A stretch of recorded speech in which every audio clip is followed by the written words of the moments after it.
Bom dia, meus alunos. Vamos para a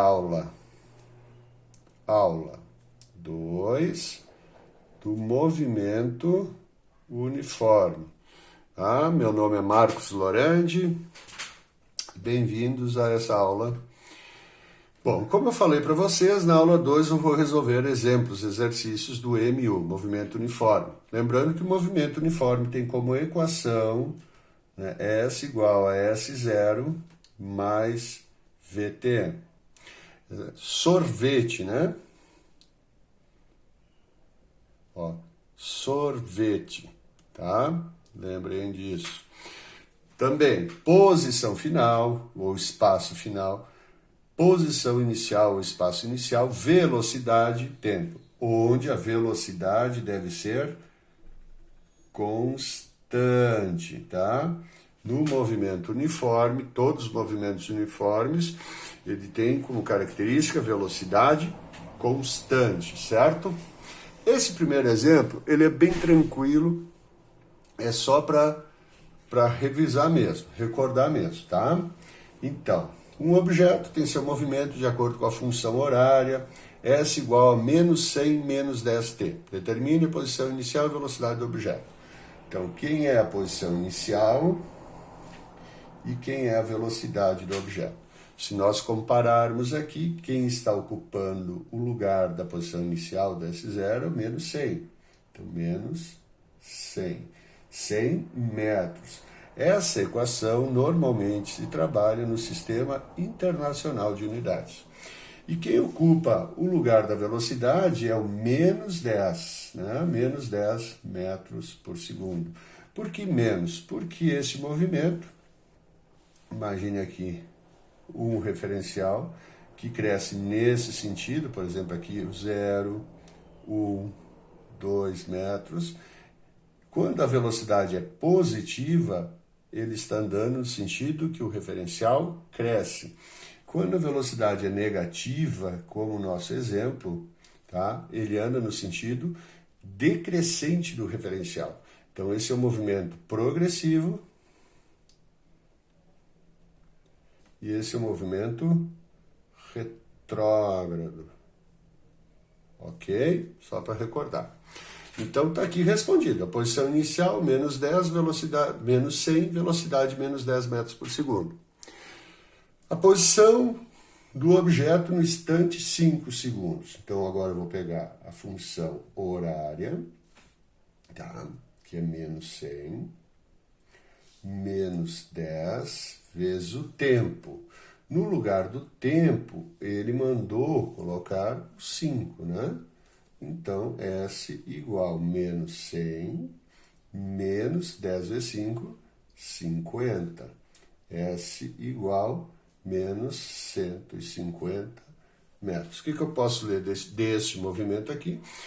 Que no instante inicial ele estava na posição 100 e 5 segundos depois ele estava na posição menos 150. Posição menos 100, então ele andou até a posição menos 150 metros e levou para isso um tempo de 5 segundos.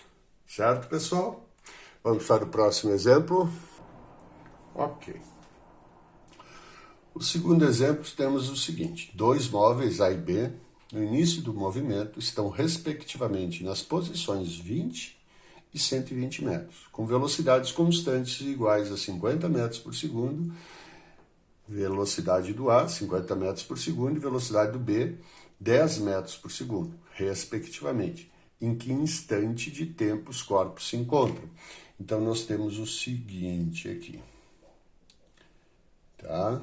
Vou desenhar uma trajetória, pode ser retilínea, não quer dizer. Então, nós temos aqui o móvel A e o móvel B. Ambos têm velocidades positivas, então ambos estão se deslocando no sentido crescente do referencial. O móvel A com uma velocidade de 50 metros por segundo e o móvel B, também positiva a velocidade, né, de 10 metros por segundo. Tá? Respectivamente, o móvel A se encontrava na posição 20 metros e o móvel B na posição 120 metros. Tá? Então, isso a questão está nos informando. Se vocês perceberam aqui, o móvel A tem uma velocidade maior que o B. Então, conforme o tempo vai passando, ele vai se aproximando do móvel B. E ele quer saber o instante de tempo em que os corpos se encontram. Eu pergunto para vocês, quando é que os móveis se encontram? Eles vão se encontrar quando a posição final do móvel A, o espaço final do móvel A, for igual ao espaço final do móvel B. Então, para resolver essa questão, eu preciso escrever a função horária do móvel A, que vai ser a função de forma geral, lembrando aqui, então, S igual a S0 mais VT. Então, do móvel A, que é a posição inicial do móvel A. O móvel A se encontrava no início do movimento, a posição 20. Mais a velocidade, que é 50, vezes o tempo. Qual é a função horária do móvel B? A mesma coisa.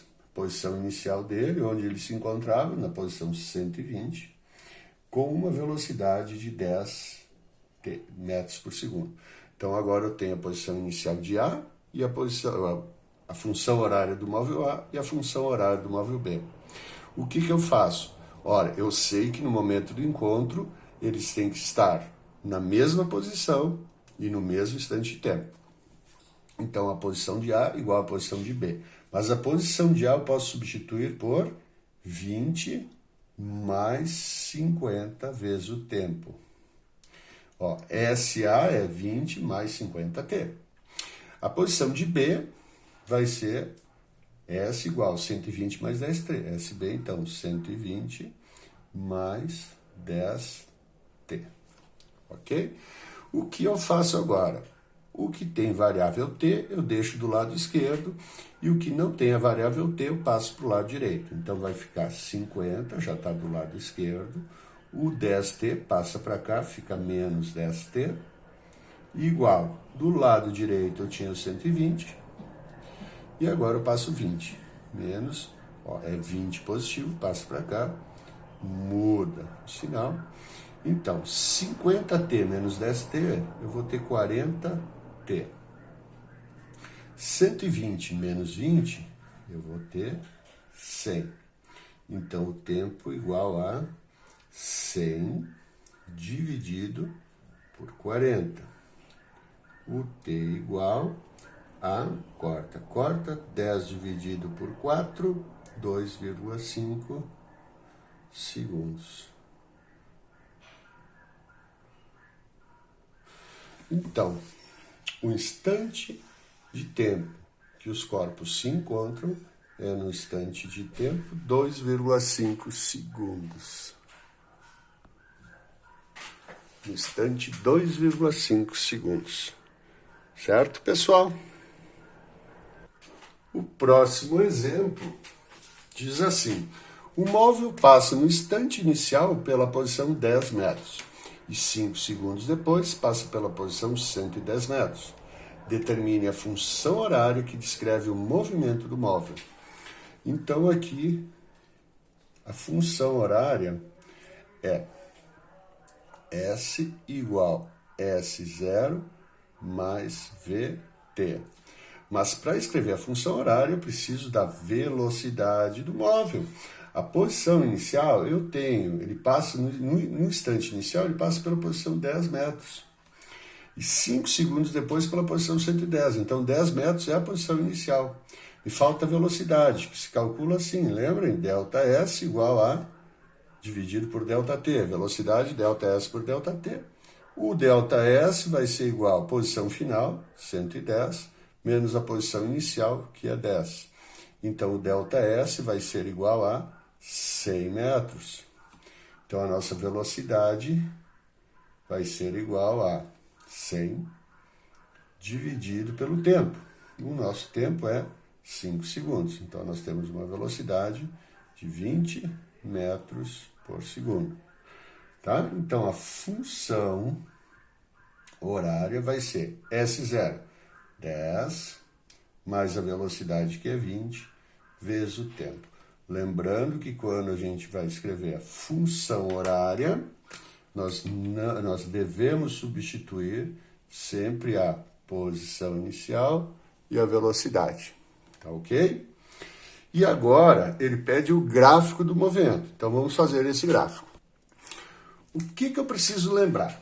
Veja, a equação S igual a S0 mais VT é muito semelhante à equação da reta y igual a AX mais B. Vejam, aqui eu tenho um número que multiplica a variável tempo, aqui eu tenho um número, que é o coeficiente angular, que multiplica a variável x. E aqui eu teria o coeficiente linear, ela só não está na mesma ordem. Isso aqui, o gráfico dessa função é uma linha reta. E para uma linha reta, eu preciso apenas de 2 pontos para definir essa linha reta. Bom, a nossa função é S igual a 10 mais 20t.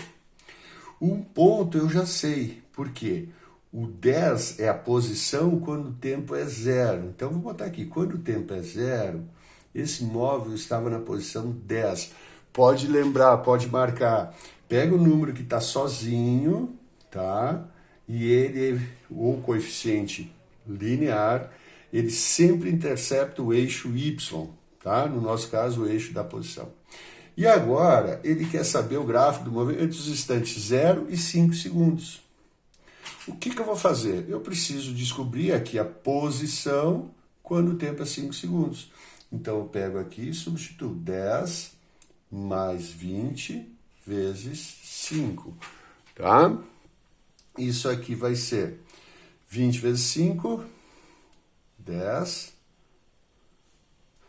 mais 100. S igual a 110 metros. Ou seja, ele está dizendo isso na questão. 110 metros, então quando a posição é 5, quando o instante é 5, a posição é 110. Então eu tenho aqui o encontro do tempo 5 com a posição 10, uma linha reta. Esse é o gráfico do movimento. Certo? Ó, na aula 3... Aqui estão alguns resultados de uma pesquisa. Na aula 3, eu vou então resolver mais alguns exemplos um pouquinho mais trabalhosos, ok? Obrigado pela atenção.